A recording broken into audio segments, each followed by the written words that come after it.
Hey guys, it's me back for number 4 here. So we got information here. We got x, f prime of x.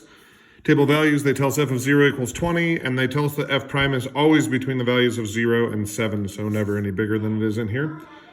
Function f has a continuous second derivative. So if the second derivative is continuous, then we're definitely differentiable and continuous at all places. So first has a Riemann midpoint sum with 3 subintervals of equal length. So if we look up here, we're going to go from 0 to 2, 2 to 4, 4 to 6. So in this section, if we were doing a left-hand guess, we'd use 4. Right-hand guess, we'd use 2. If we were going to do a trapezoidal sum, we'd average the left and right. But we're doing the midpoint sums. We're going to use this value, this one, and this one. So we have interval lengths of 2. So we're going to go 2 times 3.5 plus 0.8 plus 5.8. So we get 7 plus 1.6 plus 11.6, so we get 8.6, and 11.6 would be 20.2. Okay, so that is how much the function changed over that time, but we have to add that to the initial value of 20, so we get a value of 40.2. Pretty straightforward there. Actually worth 3 points though, so if you can do that midpoint sum, you get 3 points there.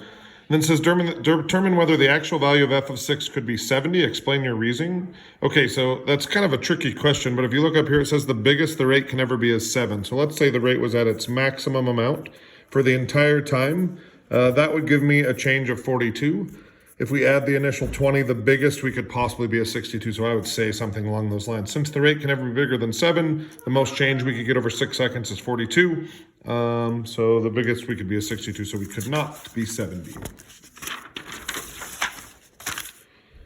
Evaluate the integral from 2 to 4 of f double prime of x dx. Well, the fundamental theorem of calculus says if we take an integral with bounds, we get the previous function, which in this case would be f prime. So strong breaking my pencils. So we'd get f prime of 4 minus f prime of 2, and those values for f prime of 4 and f prime of 2 are 1.7 and 2. Holy cow. So 1.7 minus 2 gives me negative 0.3.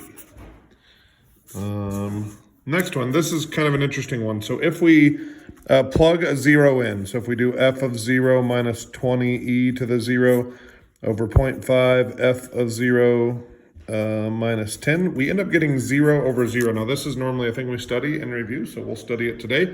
There's a thing called L'Hopital's rule. It's spelled La Hospitals.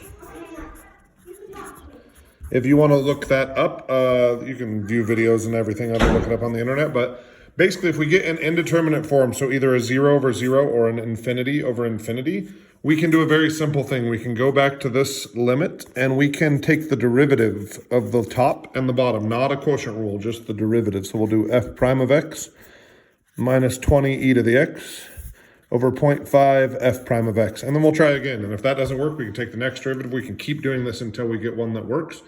So if we do this, we get 4 minus 20, because f prime, if you look back at the table, f prime of 0 is 4 minus 20, and then we get 0.5 times f prime of 0, which is again 4. So we get negative 16 over 2, which means we get negative 8. So there that one is. We'll see L'Hopital's rule again soon, but you can use it anytime you get an indeterminate form on a limit 0 over 0 or infinity over infinity. Okay, I'll be back for number 5 here soon.